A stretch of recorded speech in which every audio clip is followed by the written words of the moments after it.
ദുർമരണങ്ങള് പലത് നടന്ന തറവാട് പൂട്ടിയിരിക്കുന്ന മുറികളാണ് അവിടെ.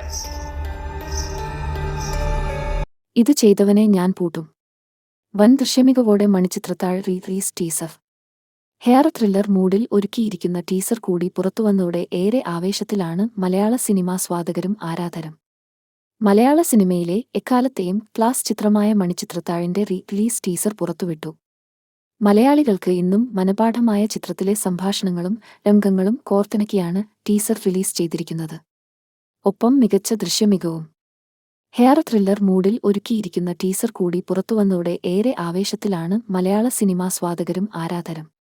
1993 ഫാസിലിന്റെ സംവിധാനത്തിൽ ആയിരുന്നു മണിച്ചിത്രത്താഴ് റിലീസ് ചെയ്തത്. മോഹൻലാൽ, സുരേഷ് ഗോപി, തിലകൻ, നെടുമുടി വേണു, ഇന്നസെന്റ്, സുധീഷ്, കെ.പി.സി. ലളിത തുടങ്ങിയവർ ഖസറിയപ്പോൾ ഗംഗ, നാഗവല്ലി എന്നീ കഥാപാത്രങ്ങളായി എത്തി ശോഭന പ്രകടനത്തിൽ അമ്പരപ്പിച്ചിരുന്നു. മലയാളത്തിലെ വൻ ഹിറ്റിന് പിന്നാലെ മണിച്ചിത്രത്താഴ് ഇതര ഭാഷകളിലും റീമേക്ക് ചെയ്തിരുന്നു. റിലീസിലൂടെ പുതിയ തലമുറയ്ക്ക് ചിത്രം ബിഗ് സ്ക്രീനിൽ കാണാനുള്ള അവസരമാണ് ഒരുങ്ങുന്നത്. അതേസമയം മോഹൻലാലിന്റെ മറ്റൊരു സിനിമയും റിലീസിന് ഒരുങ്ങുകയാണ്. ദേവദൂതൻ ആണ് ആ ചിത്രം. സിബി മലയിൽ സംവിധാനം ചെയ്ത ചിത്രം ജൂലൈ 26 തിയേറ്ററുകളിൽ എത്തും. നേരത്തെ ഭദ്രന്റെ സംവിധാനത്തിൽ റിലീസ് ചെയ്ത് വൻ ഹിറ്റായി മാറിയ സ്ഫടികവും റിലീസ് ചെയ്തിരുന്നു.